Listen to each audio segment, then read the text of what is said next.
I was part of a theater group in Zimbabwe as a teenager, Rep Teens it was called. But, so you could say I've always sort of had leanings that way. But yes, that was when I started. Yep. And what do you love about it? About acting? Yeah. Oh, everything. It's like, it's so great to just be someone else and take on that person's life. And, and I always go into such detail about everything about that person. Every single thing about them. And to me, I love doing that. It's so exciting. And, to be actually living as another person, experiencing their emotions, it's fantastic. Yep. Is there a certain movie you saw as a kid where you just knew that you wanted to do this? It's weird. I get asked that a lot, but it was literally from when I was old enough to know that people in movies weren't really were acting. That was when I knew this is what I want to do. These people are pretending for a living. That's what I want to do. So, so that was kind of it. It was just kind of something which I just always knew I was going to do. It wasn't like a single movie that inspired me. I was always knew that was, the way I was going to be. And I read that your father was a professional, famous cricket player. Yes. Okay. Yes. First, what's cricket? It's the slow version of baseball. And cricket games, unlike baseball, can take over 3 days, take up to 3 days. Wow. And please don't ask me to explain how the game works to you because I will embarrass myself. In fact, when Ari and I got married, he was the one who actually researched the game and knew more about it than me. So when people here asked how cricket worked, I would just let him explain it to them. But basically, it's very, it's kind of very slow, very proper. Like, I love baseball. I love going to baseball games where you sing the anthem, where you sing songs. Cricket's not like that. Cricket, people sit there very prim and proper. You have to be quiet. And there's like this absolute silence while nothing happens. So that's my experience of cricket. And then suddenly everyone will scream because, the guy's got a wicket or, it's just... A wicket? Yeah. So that's... In cricket? Yes.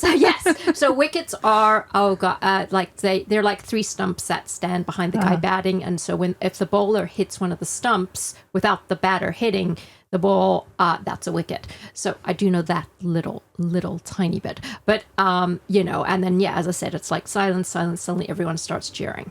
Is anyone drinking? Oh, yes. People do drink at their cricket games. Oh, my goodness. Yes, they would get very, very drunk. Yeah. That's incredible that they could be silent then.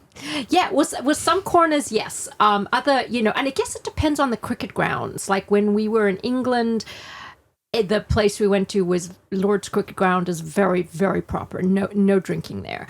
Or maybe there was, but not that I remember. But Zimbabwe, yes, there was definitely a corner called Castle Corner where basically it was a tent and people would just drink all day. And they would get a little loud, especially towards the end. But, for the most part, it was pretty quiet. When you went out with your dad, did people recognize him? Yes. Always. And what was that like? It was fun. It was very, my dad is so gracious. We'd always get stopped. Oh, Mr. Traicos, and talk about this cricket game and that. And then afterwards, my mom would say to him, who was that? And he would go, I don't know. But it was kind of like growing up with a celebrity. It was like growing up with a celebrity. If I said the name Traicos, people would instantly go, oh, are you related to the cricketer? So, it was, but it was very it wasn't like sports stars are today here. It was very my dad had a day job as well because back then he wasn't paid to be a cricketer. Cricketers were only paid in Zimbabwe fairly recently. Don't ask me when, but literally, he would do tours every summer, every Zimbabwean winter. And I think the one time they were given a gift of a radio. The tours were all paid for, but he didn't earn money from them. So he had to work as a lawyer as well. So it was like he kind of, would work as a lawyer and then leave work every day and go to cricket practice. And so it was, that was the way it was. It was kind of like, celebrity as much as it is in small town Africa, but nothing like the sports stars here are, And growing up, did your family practice any religion? My dad has always been Greek Orthodox. My dad, I was baptized Anglican. My mom's Anglican, which Church of England, I think you call it here. My dad is Greek Orthodox. We didn't really practice, my parents didn't practice. My dad's religious, but he's always been very private about his religion. And, our church experiences were, I think when I was about 6 years old, my mom decided we would start going to church, and we went, and my sister and I went to the Sunday school, and we absolutely hated it. And then the second Sunday, we did it again. And then by the third Sunday, I said to my sister, let's go hide. So we did. And my parents were just like, oh, to hell with this. And they went back to bed. So that was the extent of my church going. And then, except my mom would occasionally take us to the Greek church on Greek Easter, which Easter's the big festival in the Greek church. And so that was the only other time when I can remember going to church as a kid. Yeah. So your school was Anglican? School was Anglican, yes. And what are the differences between those two sects of Christianity? Oh, well, Anglican I'm comfortable with because it's kind of like Judaism in that there's not you in the chapel that we had in our school. There literally was an altar with a plain cross on it. Mm-hmm. Greek Orthodox freaks me out, and it basically there are icons everywhere. And in fact, the first time I remember going into the church when I was 8, again, was a Good Friday. My mom took us before Greek Easter, and I can remember being traumatized by all these faces looking at me. And I actually remember feeling physically sick and so nervous and wanting to get out of there. And then I remember my grandmother wanted me to kiss one of the icons, and I didn't want to. I had this reaction like, no, I'm not going to kiss that. And then it was very almost like out of a comedy. I had my grandmother on one side, kiss the icon, and my mother on the other side going, don't kiss it, you don't know who's been kissing it, you'll get germs. So I was kind of... She is a Jewish mother. Yes, totally. But so yeah, that was my those are my church memories for you. Yeah. What do you mean by icon? Because, I grew up, my grandmother, who was Catholic, would take me to church, and it was the stained glass and then, yes. Jesus on the cross, which was also very traumatic. Oh, yes. Bleeding out. So, yeah, what are the icons in the Greek Orthodox Church? Those pictures, kind of like what you have in the Catholic Church as well. Mm-hmm. They like those pictures of Jesus and Mary kind of looking at you with sad, disapproving looks, mm-hmm. and the angels, and, and then so my grandmother used to have a whole lot in her house, which... basically some of them would be covered and would have so we'd be wearing silver halos, that kind of thing. Yep. And why do they put them around their house for protection? Yeah, I mean, or I guess it's just like a religious thing. Like we have the Hamza. I guess it's just like my grandmother she had a table with a whole lot of them. She had St. Nicholas, she had St. Paul, she had, the Virgin Mary. She had, she had a whole lot on her one table. And she was from Greece? Born and raised in Egypt, went to Greece once in her life, but technically she was Greek, and very, very Greek in her ways, and but born and raised in Egypt. Yep. And what was Greek? I mean, did you do regular Easter? You say Greek Easter. What would the difference be? So Greek Easter, we always used to host Greek Easter because my grandmother, my yaya, which is grandmother in Greek, used to make the Greek Easter, the eggs, which basically are hard-boiled eggs dyed red. And so there's always a contest with them. You have to bash your egg against someone else's, and whoever's cracks first is the loser. And we always used to joke that my grandmother had rigged it because she used to win every year. And so that was Easter Sunday lunch. But yeah, basically Good Friday, we would usually go to the church in the afternoon, and they would have this kind of altar with decorated in flowers that you could crawl under. And that was meant to bring good luck.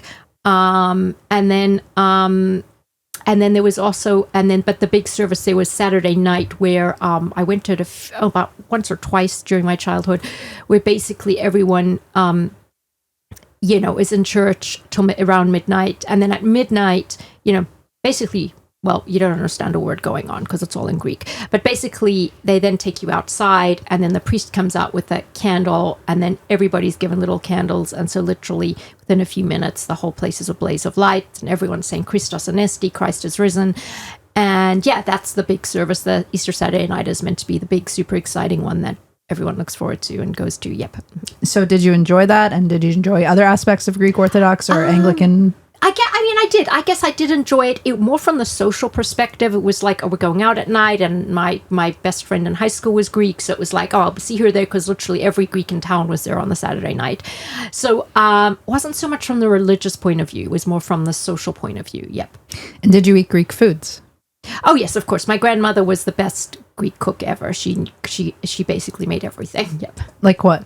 Domadas, Suzuki, which is a type of sausage made of mince, and oh gosh, keftedi is another type of sausage, baklava.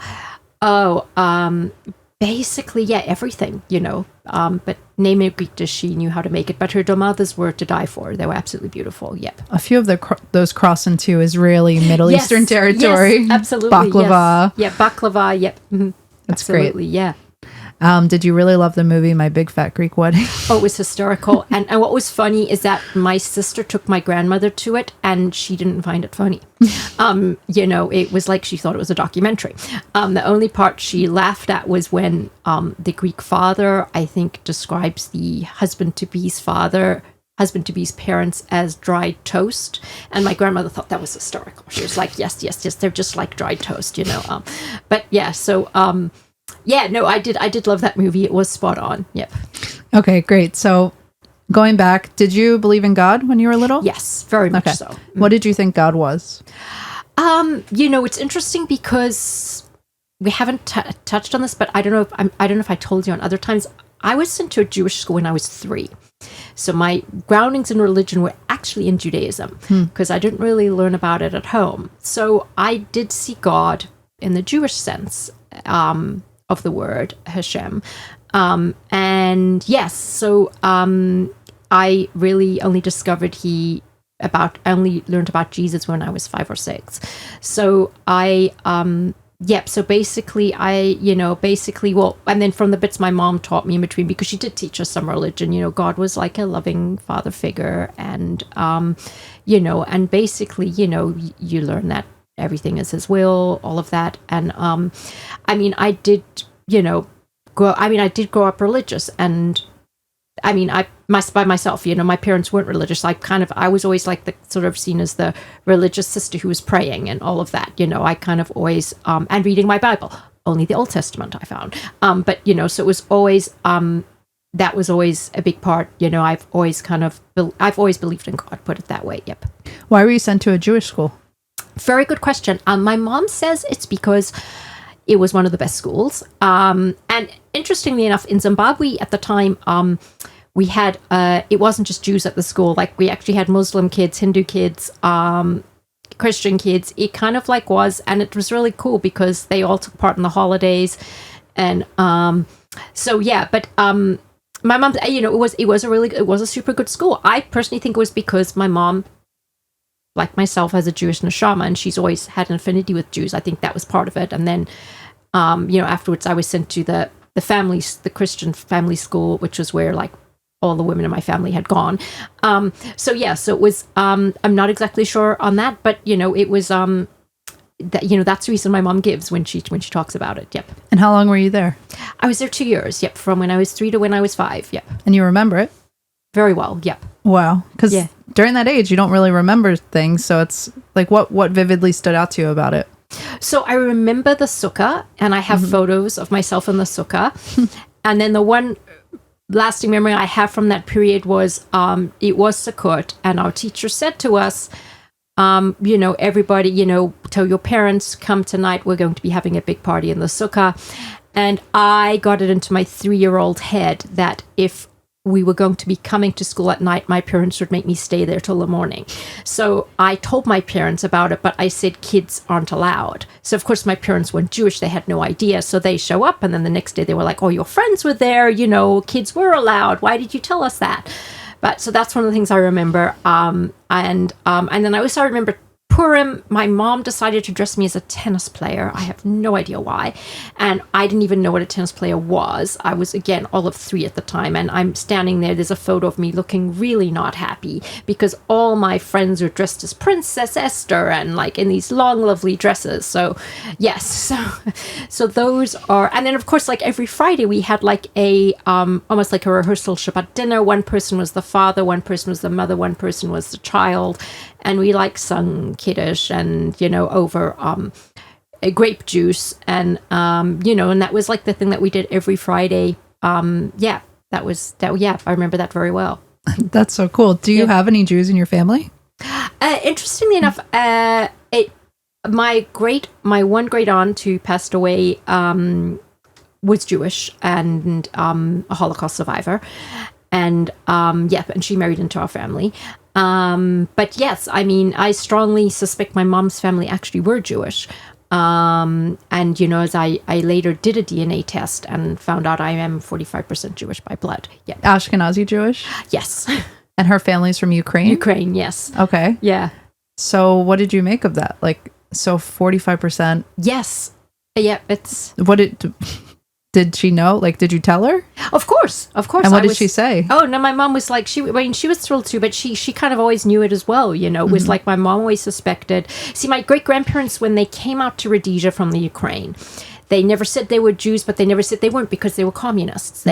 Communists didn't have a religion, so it was just, but and my grandfather was raised with no religion, and he only got baptized when he was in his late 20s, when he married my grandmother, who was a very staunch Catholic, and was like, what, you've never been baptized? You've got to, you've got to be baptized. So, so it's kind of like, that's definitely where the Jewish element comes in, but it's just don't know how to, I would just like to trace it in more detail. Yeah. So you'd have to find out if there was like a marriage certificate, a ketubah at some point, or at some point. Yeah. Wow. I mean, I doubt my mom's grandparents, my great grandparents had one, because they weren't religious. I mean, they would have had a civil marriage. So yeah, it's. Yeah. And would they have been during the pogroms? Yes. That was during the pogroms. They would try to hide it. I know there's a lot of people, in Poland where they think they're Catholic. Yes. And then it turns out that they were Jewish, and it's just that someone said, Christopher Hitchens, he was British, and that his mom told him when she was on her deathbed or something that they were actually Jewish. Wow. It's crazy stories. I remember there was a Hungarian leader who was very far right and hated Jews, and that's how he won his position. And then he found out that he was Jewish, and now he's like religious, and so there's all these crazy stories. Yeah, and I believe it. I believe that I believe the Jewish neshama, and I believe it's very strong, and it's like, and you see people who, yourself, myself, who like identify as Jews, and it's just, where does that come from? It's very, it's very interesting. Yeah. When you went to that school, I know you left after 2 years, but did you carry over any friends from there or anything? I did, yes. Well, it's like Zimbabwe community is so small. It was like they went on to other schools, but would like meet each other at events and stuff. But none of them were really religious or anything. But yeah, that's, that was how it was. But yeah, I definitely think those 2 years had an effect on me. And how did the Jews end up in Zimbabwe? I don't actually know. I would have to ask someone who was more, who knew more about it than me. I know a lot came over from Lithuania, but I'm actually not sure. So I'm going to plead ignorance and not show my ignorance by talking about it. Yep. Do you know if there's any left there still? Very few, in double figures. Yeah. In fact, one of my friend's moms works for the Beit Din in Johannesburg, and they get all their kosher food from South Africa because there are no more kosher places in Zimbabwe. And yeah, it's very, very, very small. And have you been to South Africa? Oh yeah, we used to go every summer vacation. Well, Cape Town was our kind of like our second home. Yep. How far is it from Zimbabwe? By plane, I think it's a 3-day drive, that I know, because we've done that before. And I think it's probably about a 2-3 hour plane flight. Yep. Mm-hmm. Mm-hmm. And at what point did you leave Zimbabwe? How old were you? I was just out of high school. I was 18. Yep. Okay. Mm-hmm. I read on your Wikipedia that you were in exile because you made a documentary about Mugabe. That's a little bit of an exaggeration.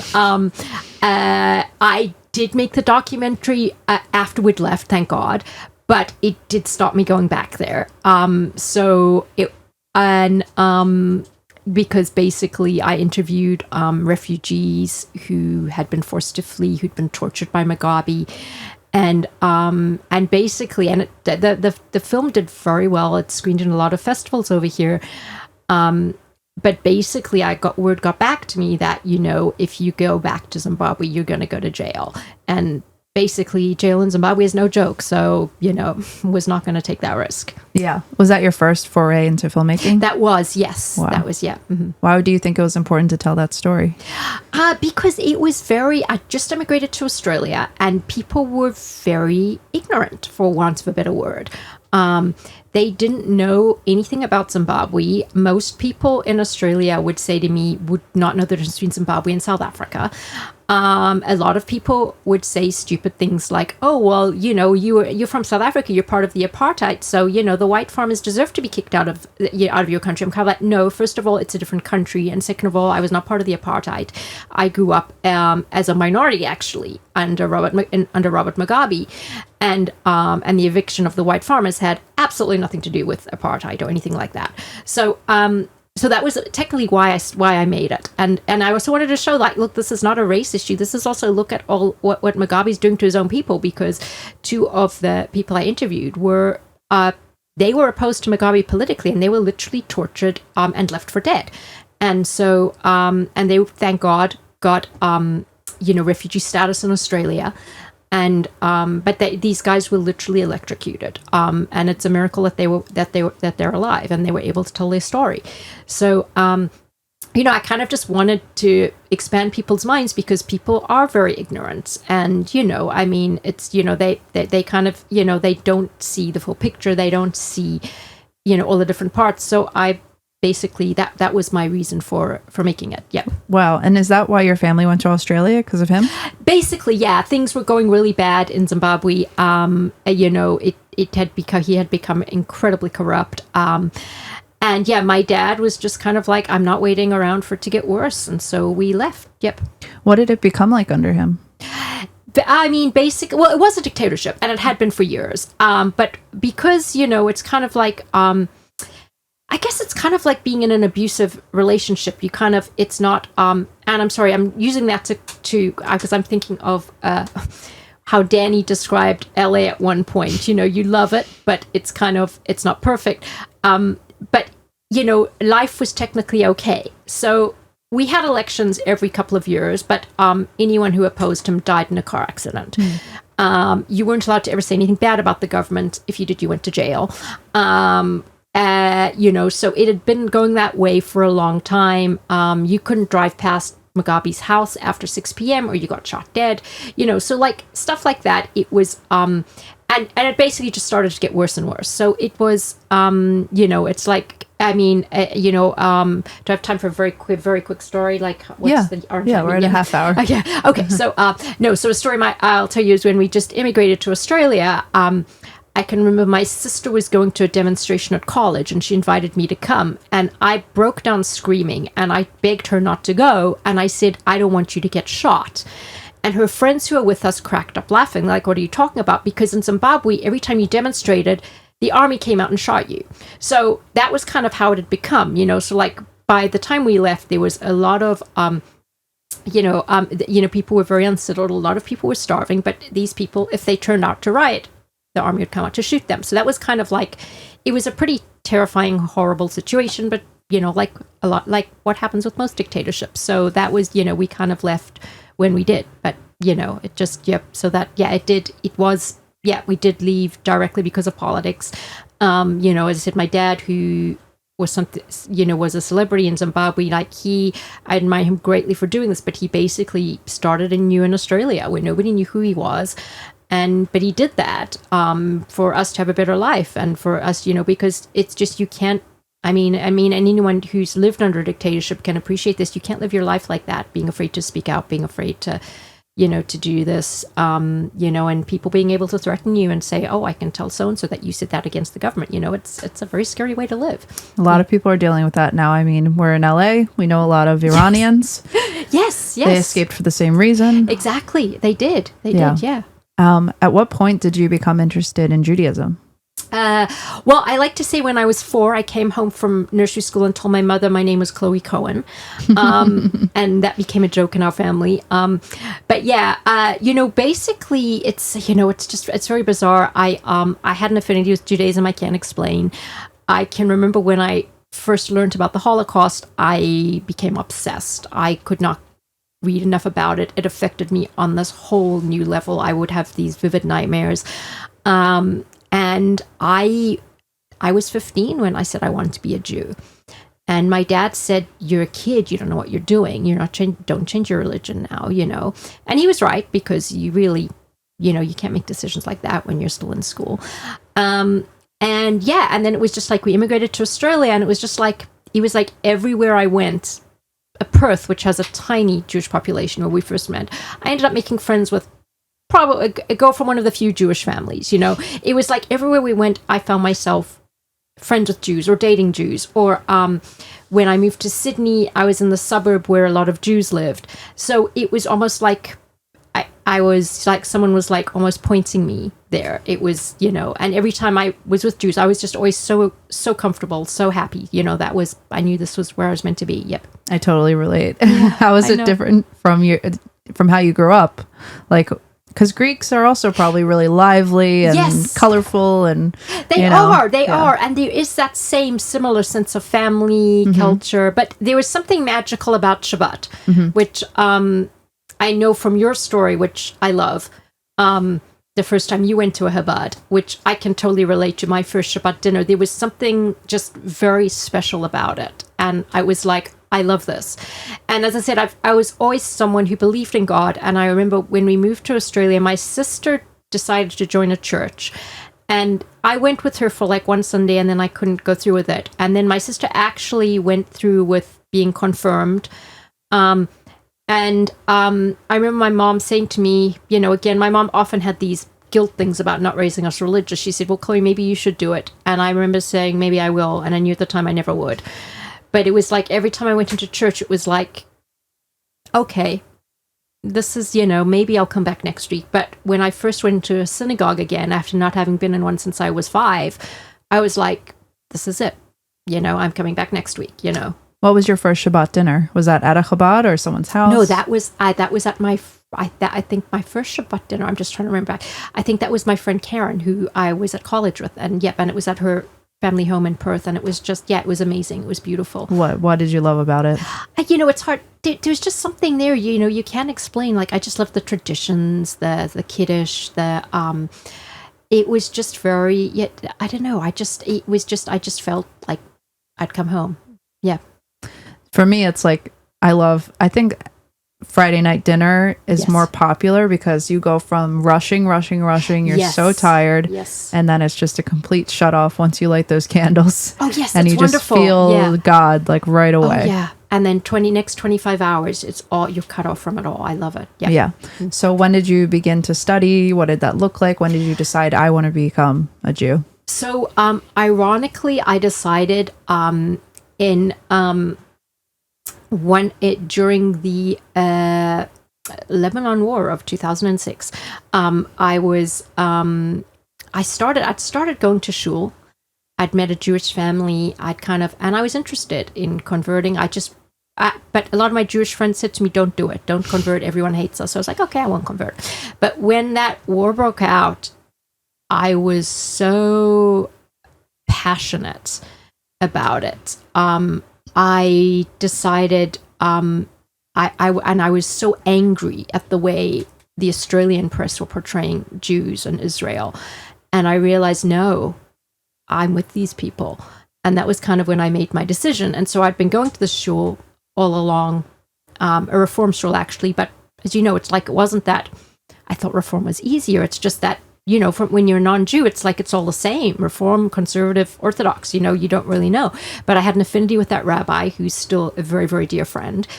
And I can remember the day I told him I wanted to convert, and he looked at me and said, "You going to convert to Christianity?" And I was like, "No, I'm going to convert to Judaism." And he was like, "I thought you were already Jewish. You know, you're here every Friday night, you know." So it was...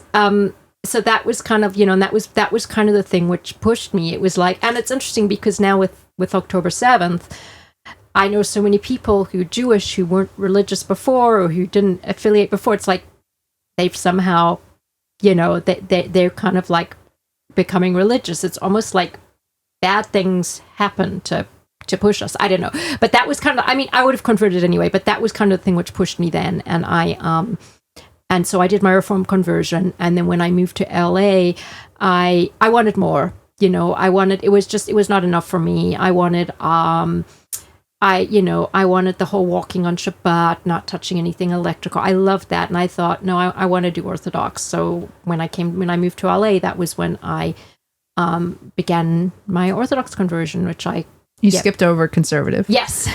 No, I was like, no, it's like I'm doing the whole thing this time. You know, I want to have Jew on my identity card so that nobody says I'm not a Jew ever. There's Yisrael Campbell. I don't know if you're familiar with him. No. But he went from Reform, and he's a man. Yeah. So you have to do other things that are Yes. a little bit uncomfortable. Oh, yes. He went from Reform, and then he's like, I need more conservative. I need Wow. more Orthodox. So He didn't have to go through 3, did he? he did 3. No, I mean, it's like if it's there, if the neshama's there, it's, you know. Yeah. Yep. So when did you move to LA? 2011. Yeah. And was that to pursue acting? That was for the film world, yes. Okay. And when you got here, did you move to the Jewish neighborhood right away? Right away, yes. I researched Wow. it. Like I knew where I belonged, and it was like, yeah, that's where that's where I want to be. And you know, and it was, you know, the community here has been amazing. Yep. Mm. And for those who aren't familiar, because I did also an Orthodox conversion, what did it look like first to do the Reform conversion? Like what was required of you to do that? The Reform, you know, actually the Reform I did in Sydney was very, like, people make fun of Reform conversions. Our one was nothing to make fun of. They took it very seriously. Now, the only difference is that they don't insist on the practicing, on the lighting Shabbat candles, on the keeping Shabbat. But, like, I had to write an exam. I had to learn to read Hebrew, and it took me a year. They did not cut corners, you know, so they were tough, which I totally appreciate. And it held me in good stead because by the time I began my Orthodox conversion, I could already read Hebrew. And yeah, it was, to me, I saw myself as Jewish when I'd done the Reform one. But I know everyone else didn't. So, you know, that was why, you know, I insisted on going through with the Orthodox one. What Hebrew name did you choose? What? What Hebrew name did you choose? Oh, Yehudit Hannah, Judith Hannah. Nice. Yes. Yep. And was that the first time? I kept the same Hebrew name. Yep. I know my conversion rabbi told me when I converted Orthodox that I'd have to change it, and I didn't want to, so I just refused. I said, no, I'm keeping it because I love the story of Judith and Hannah. I love the story of Hannah as well. Yep. I have to ask, what's yours? Ronit Ora. Oh, lovely. Yes. So you came to LA, and then did you find an Orthodox rabbi right away? I did. I was very, very lucky. I decided to daven at Bet Jacob Shul one Friday night.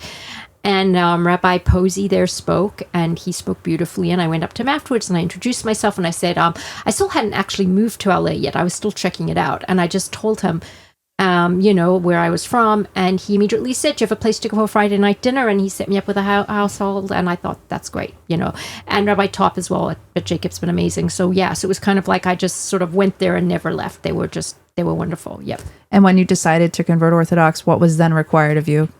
So, basically, it was, what I did like about Rabbi Block, who I went through, was that he actually asked to see my Reform certificate, which I thought was very nice because a lot of Orthodox rabbis are just like, oh, Reform, that doesn't count. So he actually looked at it, but he had a slight problem with the fact the one rabbi was called Jacqueline Ninio. He was like, oh, you know, but he was like, aside from that, it's a very good certificate, but, we can't have a female rabbi. So, but he was actually wonderful. He took on board all that I knew, but he explained to me, he said, look, this still has to, because I was like, can I do this in 3 months now? You know, I've already done one conversion. And they were like, and he said, no, because you have to live as a Jew for a year. And I totally get that now looking back. It's very important to live as a Jew for a year. And so that's, that was what I did. Yep. And what did you love the most about Judaism? I know that you always felt Jewish, you had Jewish friends, you just fit in, but were there certain things about it? Because I know once you told me this beautiful thing I always remember, which is that you love going out on Shabbat and looking for the 3 stars in the sky, and then it's over. Yeah. So do you want to just explain what really captivated you? About being Jewish? About being Jewish, yeah. I love the community is very special, especially in Orthodoxy. It's beautiful. And just the whole zest for life.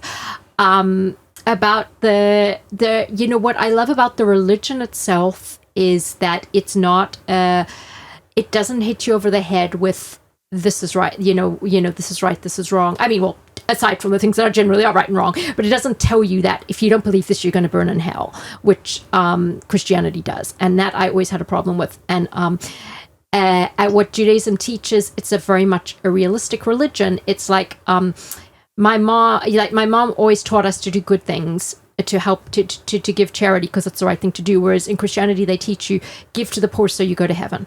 And then my very first class in Reform Judaism, was on tzedakah, and they taught us, basically, give to the poor because it's the right thing to do. And I was like, wow, that's always what my mom's taught me. There was no promises of heaven and hell, because the rabbis admit they don't know what happens afterwards. So, and I like that. I like it. It's very it's very realistic. It's very much about this world. It's how you treat people in this world. That's one of the things I absolutely love about it.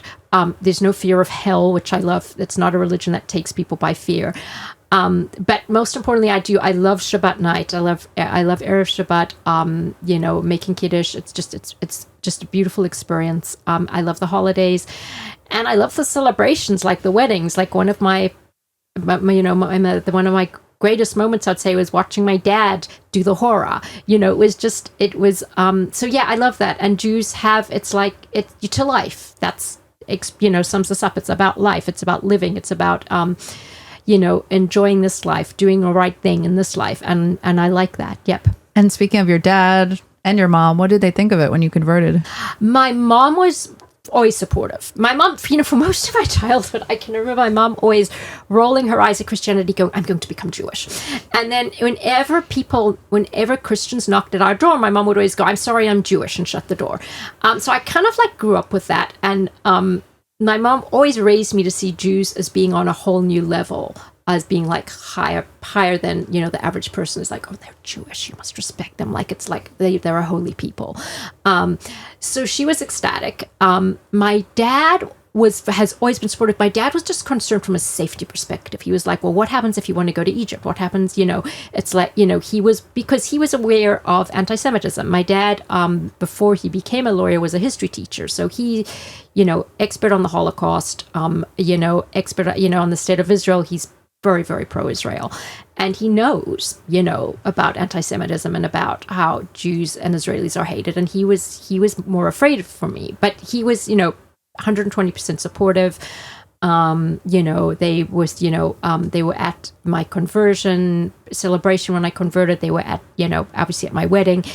And they just, and what's very cute now is, they're living in Perth, which again has a tiny Jewish population, but they've joined an Israel group. And so they went to some event the other day that was very pro-Israel. They're very, very supportive, and I love that. Yep.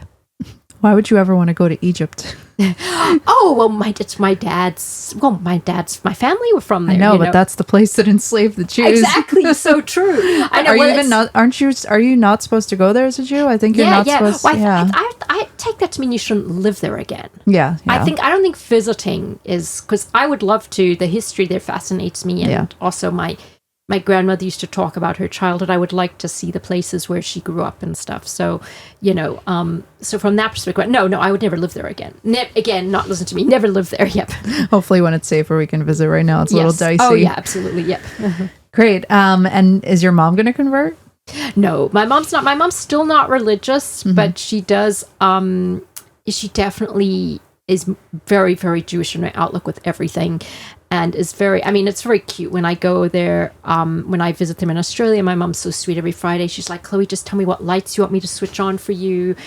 She's and when Ari and I would go there for Christmas, my mom always made sure that there was a kosher chicken for Christmas Day lunch. So Ari and I had meat. So they're super respectful. But yeah, my mom's just not into religion, but she, she's very, very passionate about Israel. And, to the extent where she now writes off anyone who's not. And my dad's the same. He's also, my dad's will always be Greek Orthodox, but he's, they are both very, very, very, very passionate about Israel. Yeah. And that must feel good to have some support, especially after October 7th, because a lot of people found that their friends abandoned them. Oh, yes. And, you know, you have your family is very supportive. That's am very, very lucky like that. Yes, it's very, and I have a lot of friends in the Jewish world who went through that, who had people they thought were their best friends suddenly being pro-Hamas, and they're like, you know, they felt so, they were just horrified. Yeah. Have you been to Israel? Yes. And what was it like when you went? Oh, I loved it. It was amazing. And I do want to go back. I loved the Kotel best, and I went to the Kotel at night, which was just magical. And no, it was absolutely beautiful. I loved Masada. I loved swimming in the Dead Sea. It was it was beautiful. I loved it. Yeah. When did you go? What year? Way too long ago. 2010. Yep. I want to go again. Yep. Wow, me too. It's been way too long. It's expensive from here in LA. It is, but it's a long trek. It's, you know, I mean, and so it is, but I would love to go again. Yeah. Are there any misconceptions about converts that you think people should know, or any myths that you want to dispel about converts? In the Jewish community, or outside of it? I mean, I think the one that I always hear isn't a myth. It's kind of true that converts take their religion more seriously, but you know, that's kind of. I have heard horrible stories, and Rabbi Block warned me of a few. He said that there are people who will say, "No, I don't want her to marry my son. She's a convert." I've never ever seen that, thank God, and I don't know of any of that. But I mean, Rabbi Block told me that does happen, and I have heard of other cases, but I've never seen anything like that. Everyone has always been so welcoming, and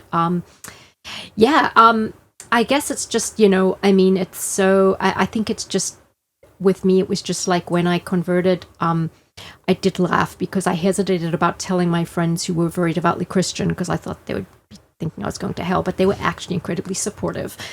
But when I told all my Jewish friends, they went, "Why?" That's a very Jewish reaction. You know? Yeah, when I told, you know, there was Danny's grandmother who passed away, of blessed memory. She was a Holocaust survivor, and she really didn't understand why I wanted to convert. And other Holocaust survivors said, "We're so hated. Why would you want to do this?" Right. And I said, "I don't feel like I have a choice. It's something you have to do." Yes, exactly. They say that all of the converts' souls were at Sinai, received the Torah. So I really do think it travels. Like, I only have 0.06% Ashkenazi Jewish DNA, but I really feel like there was someone in the family tree and their soul traveled, because in Judaism we do believe in recycled souls. And I believe that so strongly, because it's like I was the same as you. It was like in the middle of a war, I was like, no, and I lost half my friends in Australia at the time because I just couldn't be in the same room as them when they were talking about the bigoted garbage view of Israel that was in the Australian press. And nothing's changed. Nothing's changed. Probably gotten worse. It's gotten worse, exactly. Yeah. And of course it worked out. I made a whole lot of new friends. But I agree with you. It was like, there is no choice. This is who I am. And I think, again, going back to your question, probably one of the things is, I think one of the most insulting things ever was a non-Jew who I was arguing with about Israel. He said, basically turned and said to me, "What do you care? You're not even Jewish."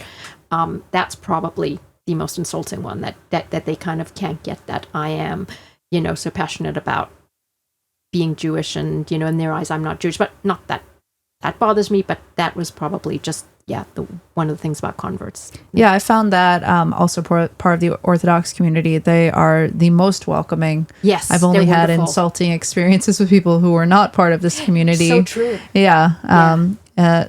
They're just very welcoming, nice people, and that's also something I want to dispel, that myth that we're so insular, and not at all. That the Orthodox world really doesn't care about what other people do, and at least in my experience, we're very open and welcoming, and that's really what made me want to join it. So I hear that in your story too. Yes, absolutely. You know, the Orthodox are the most welcoming. It's wonderful. Yeah, it's just Is there an inspiring message you want to leave our listeners with? I'll have to. I don't know about inspiring, but let me think. I think just basically, are the majority of our listeners Jewish, non-Jewish, or all over the world? Everywhere. We'll see. Yeah, it's not. Just, I mean, I think it's just, you know, I guess all I can say is it's I'm speaking from the heart here, and it's just, you kind of just have to follow where your heart leads you. And in my case, it was, I do truly feel I've come home and found a family. I mean, I have an amazing family, but I now have another one too. And so, just follow your heart and what you believe and what you feel is right. That's awesome. And where can people find you if they want to check out your work? My Instagram is probably the best, Chloe Traicos _official. What are you up to now in terms of your work? Several projects. Always. You're always in the middle of something. I'll tell you when one of them is finished. I never follow you on Instagram for all the updates. YouTube. You're all over the place. You're great. Thank you so much for doing this, Chloe. Thanks so much. Yep.